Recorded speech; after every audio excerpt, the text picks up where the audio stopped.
Okay, welcome back. In the next video, we talk about a feature in chain drive. A chain drive has these things called Chordal effects, and I'm going to explain this in detail. But the the effect is this. It causes the chain drive to vibrate. Once you have a chain drive, you realize there's lots of vibration.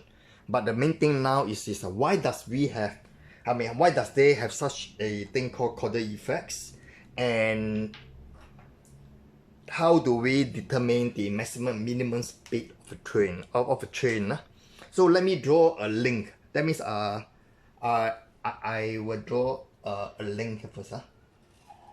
One end here.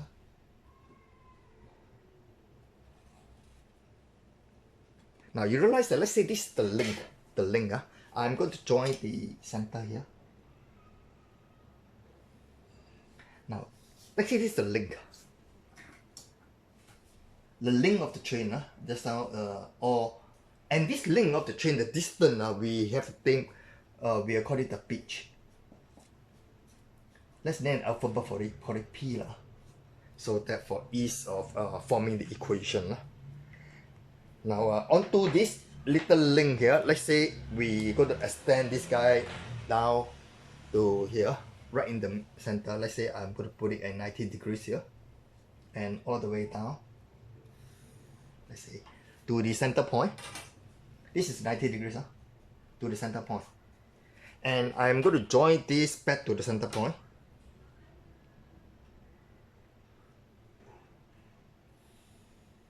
Similarly, for the other side, I'm going to join the triangle to the point to form a triangle. Now you realize that in the middle there's actually a right angle triangle. So let's say the side, the distance of this is actually diameter, or we call it the big arrow. This distance, I call it the small arrow. And this one will be the diameter D over 2, where D is this pocket diameter.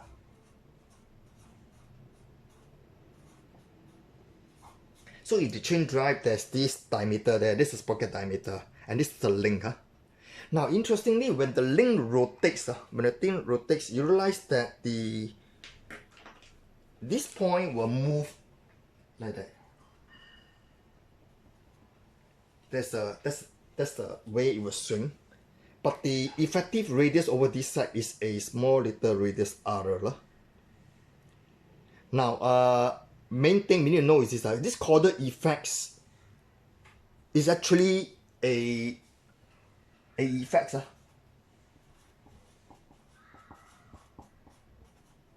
caused by radius changes. So when the radius changes, you will have these Chordal effects. It's caused because effects is caused of the radius changes. So what actually happened is that, in the conventional equation we have is that V is equal to R omega if I use this radius, but it could also be called V equal to R omega if I use the radius over here. So when the chain were to move, Y is here, a portion of the chain is straight, so basically the vibration will cause between here and here. The two radius kept changing, so that is this radius. That's the effective radius of change, and that's caused a vibration. But exactly what is this radius now? So this radius, you look carefully, is a right angle triangle here. I can use Pythagoras theorem and say the radius is equal to the square root of the length over here, D over 2 squared, subtract this distance, which is P over 2. So this distance, this is P.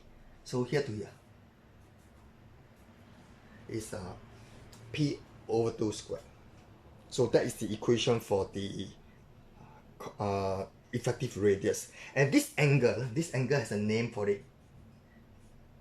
This angle, we call it the angle of articulation.